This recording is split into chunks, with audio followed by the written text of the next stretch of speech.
It's 2 a.m. You're in a forest outside Viersen, Germany. You can't use your flashlight. The enemy is 2 miles away, close enough that you can hear their trucks idling. You're holding a bicycle pump, and you're inflating a tank. Not a real tank, a rubber one. Because if the Germans look through their binoculars right now, they need to see an entire armored division where there is nothing but 1,100 actors, artists, and sound engineers. You have no real weapons. If they attack, you die. Welcome to the 23rd Headquarters Special Troops, the most secret unit of World War II. The US government will deny you existed for 50 years. Your job? To fool Hitler. Your weapons? Inflatable tanks, recorded engine sounds, fake radio chatter, and painted canvas.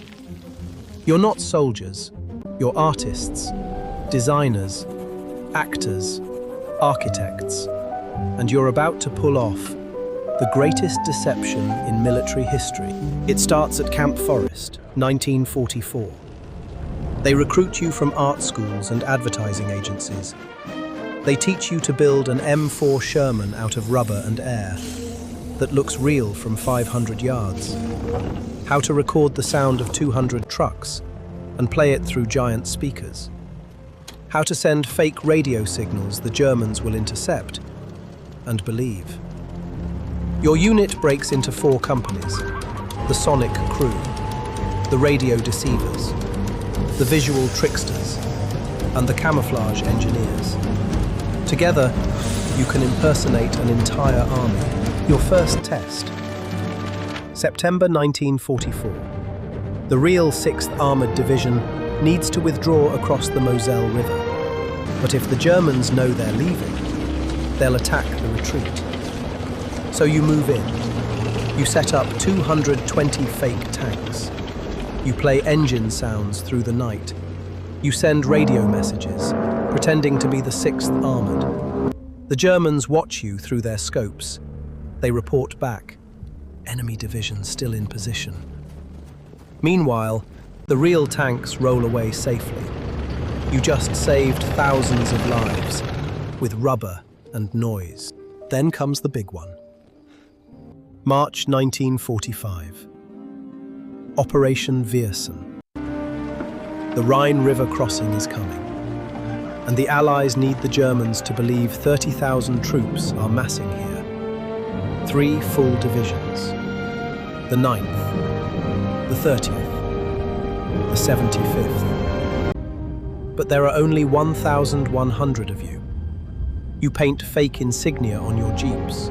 You set up 600 inflatable tanks, trucks, and artillery pieces. You broadcast fake radio traffic for days. German reconnaissance planes photograph your division. German intelligence maps mark 3 full divisions at Viersen.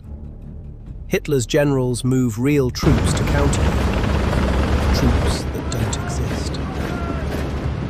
While the real Allied force crosses the Rhine elsewhere. You didn't fire a single bullet. And you changed the course of the war. But this is what every night felt like. You're setting up the rubber tanks when the radio crackles. Enemy patrol, moving toward your position. Your heart hammers against your ribs. You look at the tank beside you. In the moonlight, the shadow looks almost right. Almost. But if they come closer, if one soldier kicks it, if they hear the compressor hissing, 1,100 men with nothing but paintbrushes and speakers. No artillery, no real tanks, no escape. You freeze. The footsteps get closer. A twig snaps. You hold your breath. And you pray the moonlight is dark enough. They never found out. Not then. The 23rd pulled off 21 deceptions across Europe. They saved an estimated 15,000 to 30,000 lives. And then they vanished.